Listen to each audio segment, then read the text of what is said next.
বাগেরহাট সদর এলাকায় অভিযান চালিয়ে ৩৩ কেজি গাঁজাসহ ২ জন মাদক ব্যবসায়ীকে গ্রেপ্তার করেছে র‍্যাব ৬ সদর কোম্পানি। মাদকের বিরুদ্ধে জিরো টলারেন্স নীতিতে গত ১২ জুলাই রাতে এই অভিযান চালানো হয়।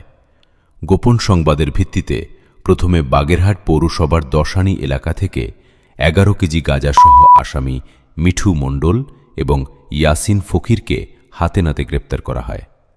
ধৃত মিঠু মণ্ডলের বাড়ি মংলায় এবং ইয়াসিন ফকিরের বাড়ি মোড়েলগঞ্জ এলাকায়।